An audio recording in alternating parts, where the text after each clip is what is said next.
Bonjour les amis, je m'appelle Maxence, j'anime depuis peu une page dédiée à une approche naturelle et holistique de la santé. Cette page s'appelle Vitaletheia, je vous mettrai le lien en description de cette vidéo.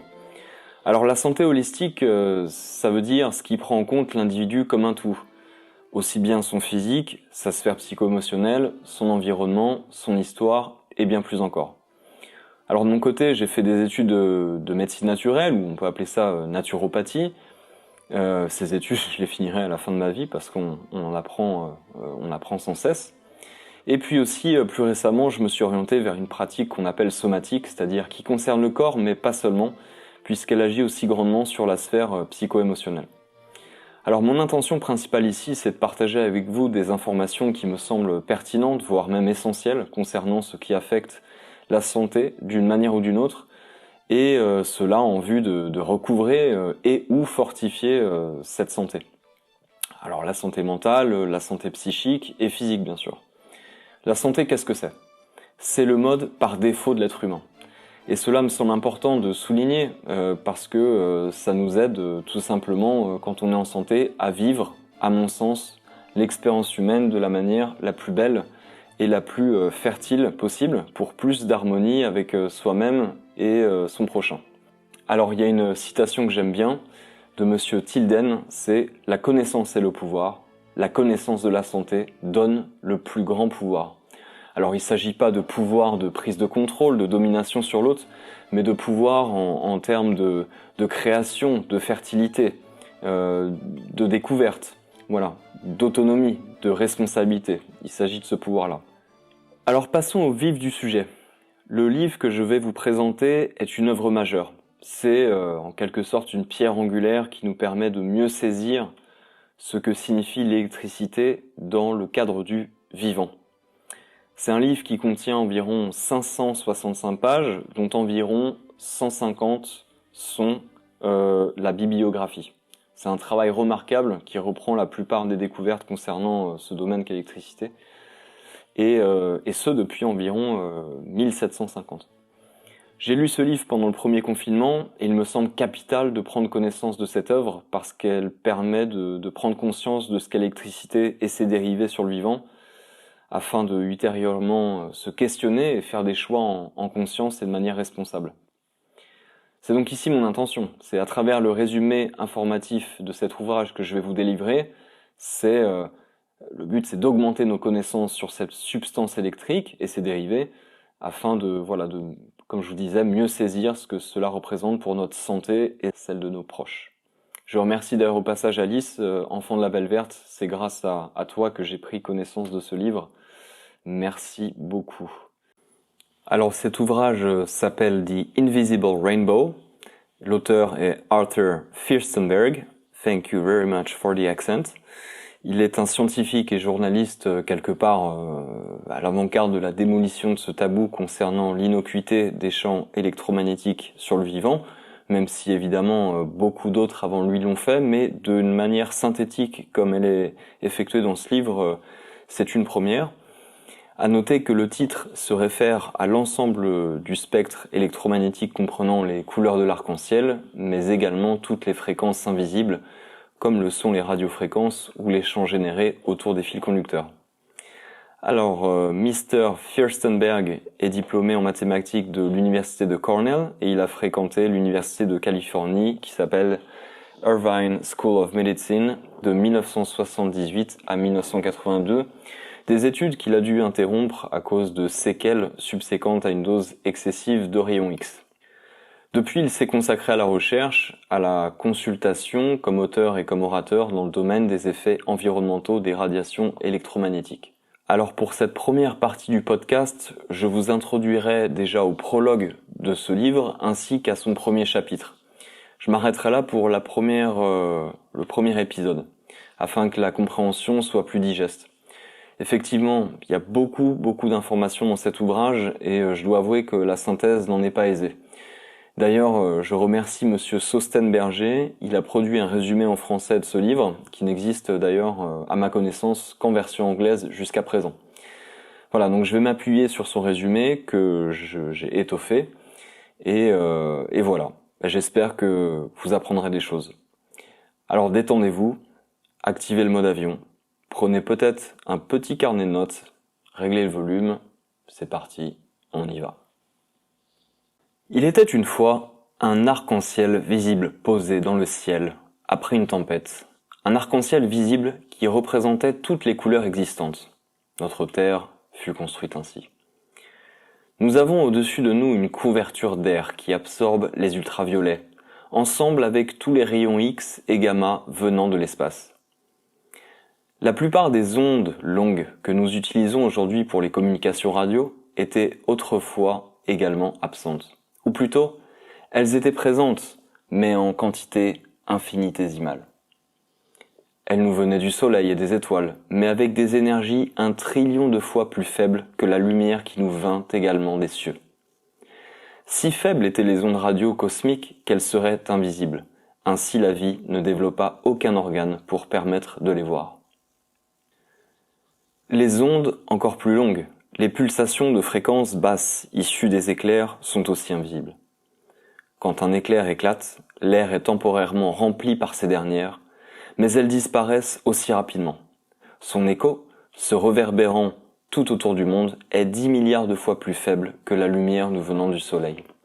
Nous n'avons jamais développé d'organes pour voir cela non plus. Mais nos corps savent que ces couleurs sont là. L'énergie de nos cellules qui murmurent sur une plage de fréquences radio est infinitésimale, mais nécessaire pour la vie. Chaque pensée, chaque mouvement que nous faisons nous entoure de pulsations à basse fréquence, murmures tout d'abord repérés en 1875 et qui sont aussi très nécessaires à la vie. L'électricité, cette substance que nous envoyons dans nos fils et qui se propage dans les airs sans penser, fut identifiée autour de 1700 en tant que propriété de la vie. C'est seulement plus tard que les scientifiques l'extrairont et animeront des objets inanimés, ignorant, parce qu'ils ne le pouvaient savoir, ses effets sur le monde vivant. Elle nous entoure aujourd'hui, de toutes ces couleurs, à des intensités qui rivalisent avec la lumière du soleil.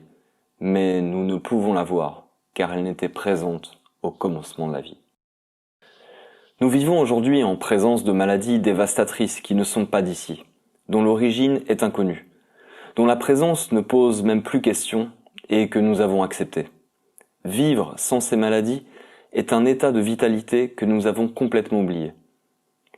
Les troubles d'anxiété, touchant 1/6 de l'humanité, n'existaient pas avant les années 1860, quand les fils de télégraphe commencèrent à encercler la Terre. Aucune allusion à cela n'a paru dans la littérature médicale avant 1868. La grippe, l'influenza, connue sous sa forme actuelle, apparut en 1889, au moment du courant alternatif. Elle est toujours là, comme un membre de la famille, si familier que nous avons oublié qu'il n'en fut pas toujours ainsi. Beaucoup de ces médecins qui furent inondés par cette maladie en 1889 n'avaient jamais vu un seul cas de grippe auparavant. Avant les années 1860, le diabète était si rare que peu de médecins ne virent pas plus d'1 ou 2 cas durant leur vie. Le diabète aussi a changé de caractéristique au cours du temps. Les diabétiques furent autrefois squelettiques. Les gens obèses ne développèrent jamais cette maladie. Les maladies cardiaques étaient autrefois placées au 25e rang des maladies les plus communes, derrière la noyade accidentelle. C'était une maladie contractée par les enfants et les vieillards. Il était alors exceptionnel pour un autre type de population de contracter une maladie de cœur. Le cancer était également rarissime. Même le tabagisme, dans les temps non électrifiés, ne causait pas de cancer des poumons. Il s'agit de maladies de civilisation que nous avons aussi infligées à nos voisins les animaux et les plantes, maladies avec lesquelles nous vivons en concubinage, tout cela à cause du refus de reconnaître cette force que nous avons jusqu'alors exploitée pour ce qu'elle est vraiment. Le courant à 60 cycles se propageant dans nos maisons, les fréquences ultrasoniques de nos ordinateurs, les ondes radio de nos téléviseurs, les micro-ondes de nos téléphones portables. Ceux-ci sont les distorsions de l'arc-en-ciel invisible qui parcourt nos veines et nous fait vivre. Mais nous avons oublié. Il est temps de se souvenir. Partie 1, chapitre 1. Capturé dans une bouteille. En 1746, les premières découvertes liées à l'électricité virent le jour en Europe, puis quelques années plus tard en Amérique. L'expérience de Leyden consistait à mettre en évidence le fluide électrique grâce au frottement de la main sur un globe de verre mis en rotation rapide. L'enfant prodige était arrivé, et tout le monde occidental se rua pour assister à ses performances. Toutefois, déjà, certains mirent en garde contre cet enfant terrible et sa capacité à vous voiler la respiration, faire bouillir votre sang et vous paralyser. L'électricité statique produite faisait grande impression dans les écoles, les foires et chez les particuliers qui avaient les moyens financiers d'acquérir ce dispositif de la bouteille de Leyden. C'est en fait l'ancêtre du condensateur. Cette bouteille de Leyden produisait des arcs électriques, des électrocutions passagères. L'engouement était total, universel. Le phénomène de mode était tel qu'il était mal vu de penser que cette électricité pouvait être dangereuse, bien que les électrocutions produisaient céphalées, saignements de nez, fatigue chez certains expérimentateurs ainsi que chez les animaux utilisés dans les tests.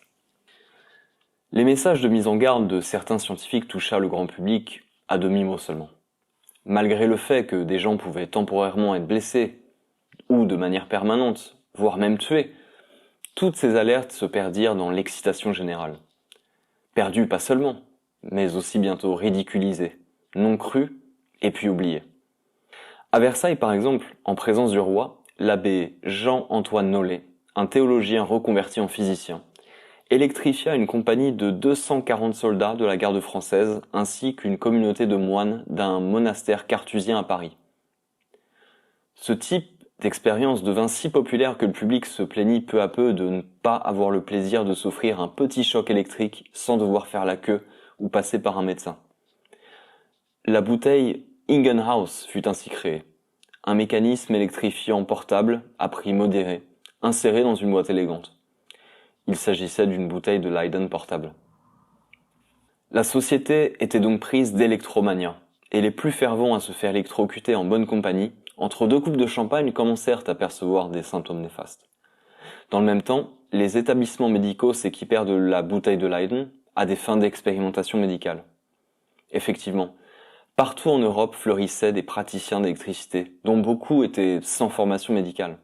À cet effet, en 1779, le médecin londonien James Graham écrivit « Je tremble d'appréhension pour mes compatriotes quand je vois dans presque chaque rue de cette métropole un barbier, un chirurgien, un arracheur de dents, un pharmacien, ou un banal mécanicien reconverti en opérateur électrique. » Ainsi naquit au XVIIIe siècle un tout nouveau domaine de connaissances concernant les effets biologiques de l'électricité sur les gens, les plantes, les animaux, connaissances qui étaient alors bien plus vastes que celles de nos médecins contemporains qui voient au quotidien des patients atteints de l'effet de l'électricité sans même les reconnaître, et qui pour la plupart ignorent jusqu'à l'existence de ces connaissances.